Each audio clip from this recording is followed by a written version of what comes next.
Hey guys, what is going on? Alex here from Oaks Gaming, coming back to you guys with some more Paragon content. And today I'm going to be doing a deck build for you guys. And as I told you in my previous video, which was my Muriel gameplay, I was going to give you guys my Muriel deck build and guide. So today I'm kind of going to go back to some routes that I did in another video where I went over hero abilities, because I feel like that's an important part of a deck building guide that maybe I've been slacking off on a little bit. So before I go into the deck build, I'm going to go over her abilities first for you guys and tell you how I use these abilities when I'm playing her. And if you want to see as sort of a visual tool, I'll make sure to link my Muriel gameplay at the end of the video so you guys can check that out if you haven't seen it already. But I won't go over basic attacks because that's pretty simple as far as what you use the basic attack for. You're either poking enemies or hitting minions to help your teammates get last hits. That's basically all you're going to use that for. And then you have your Alacrity, which is your R1. And this gives a 75 shield and plus 35 max movement speed to the first allied hero that touches it. And this thing has a crazy range on it, and you'll actually see it in my gameplay video if you check it out. It's kind of skillful as far as your aim and when you're throwing it and stuff, but it's good for helping teammates chase down a kill or get away from the other team who's trying to kill them.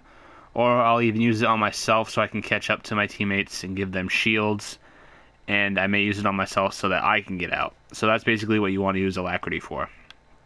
And then you have your Serenity, which is your orb that you fire that does 60 ability damage and applies a 200 max movement speed slow for 3 seconds, which is huge because that's 200 max movement speed slow, and it lasts for 3 seconds, which is even longer than Rampage's stun. But I mean, he's stunning, so that's better than a slow, but that's a long slow for 3 seconds, especially at 200 max movement speed. So you want to use this to keep... So if you combine this with like your Alacrity, you can speed up your teammate and you can slow down another player, so they're not going to be able to catch them twice as fast, I guess you could say. So you want to use that to slow them so they can't catch up to your teammates, or you want to use this to slow them so they can't get away from your teammates. So you kind of want to combine your Alacrity and your Serenity when you are engaging on team fights and trying to get out of team fights, I would say. And then your Circle, Consecrated Ground, is your best shield besides your ultimate, obviously, and it has a pretty good area coverage, and it does deal damage to the other team, and it gives your teammates 100 shield, which is pretty effective.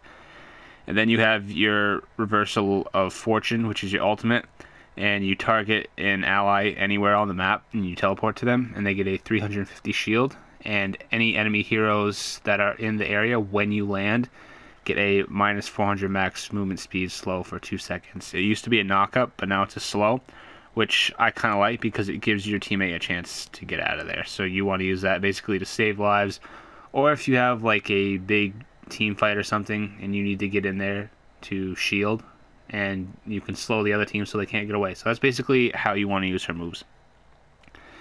And I will get into the deck build for you guys. I just have to find it somewhere down here. Muriel, my Lifesaver deck. So, to start off here, you're going to want to grab this Sage's Ward. As I say in my gameplay video, you want to put this down somewhere near the river next to your guys' tower on the right, because that's where you're going to be with the carry. And you're going to want to go back to base, get rid of this, grab your healer token and your Shepherd's Vial, which will give you mana regen and your ally health regen. You can go with a circlet, however, I like having that health regen for myself and then having enough mana so I can actually use my shields and combine that with giving my teammates health regen, which is super important.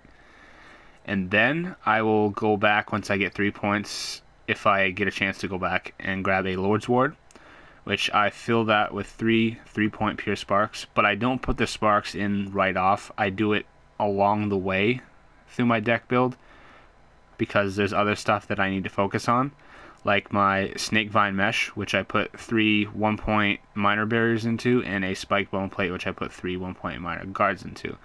And the reason I go with these is because it's nice to have a little damage early on for early game kills with my carry, and I need that armor for survivability. So these are throwaway cards, they're not part of the final build.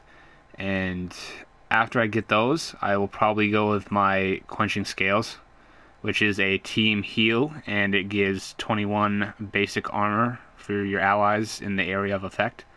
And I fill this with 3 1-point basic chronos. And after this, I will probably go with my Nature's Muse, which I fill with 3 1-point healths. And the reason I have this in here, you won't see me use it in the gameplay because we won early enough. You consume 100 mana and it reduces the active cooldowns for yourself and nearby allies for 5 seconds. So you can shield, use this, and then you'll have your shield up pretty soon after that. So you want to be able to spam these shields as fast as you can, which is why I have a lot of mana regen in this, because you're going to use a lot of mana actually using your shields, and then your actives are going to cost you mana with your Quenching Scales in your Nature's Muse. And after that, I will probably get rid of my lower armors and grab my 12-point armors. I have a Tempered Plate with 2 3-point guards and a 3-point health, and a Tuned Barrier with 2 3-point barriers and a 3-point health. And my last card I will grab will be my Mending Bloom, which I fill with 3 1-point lesser heals for some sustain in lane. And the active on this is it gives 3.8 mana regen for 15 seconds to yourself and nearby allies. And also you're getting an aura for your allies with 0.6 mana regen. So not only are you giving yourself mana regen, you're also giving your allies mana regen, which is a huge deal if you're around casters and you're in a big team fight and stuff, and you're giving them enough mana to use that one extra ability they may need. So at the end of this, you'll have a Nature's Muse with 3 1-point healths, a Mending Bloom with 3 1-point lesser heals, a Quenching Scales with 3 1-point chronos or sparks, whatever you guys have, a Tuned Barrier with 2 3-point barriers, a 3-point health, a Tempered Plate, same way, 2 3-point guards and a 3-point health, and then you'll have your Lord's Ward with 3 3-point pure sparks. And I run the Centurion in this. If you want, you could run the Archmagus, and that'll give you some good damage on the tower, I guess, once you get Prime. So it's up to you which one you want to go with. Either way, I'm sure would be fine. But that is the deck build for you guys. I hope you enjoyed this. I'll make sure to link the rest of my deck builds and guides at the end of this video. If you guys haven't checked those out yet, if you're new, please like and subscribe. I appreciate the support. And for you guys who are already subscribed and are liking, as always, I really appreciate the support from you guys. And if you guys haven't seen already, I am on Facebook and Twitter. If you guys want to go and check out my game page, I have updates on when I post videos and other types of stuff like that. So if you guys want to check that out, that'd be cool. And I will see you guys in the next video. Thanks for watching, guys.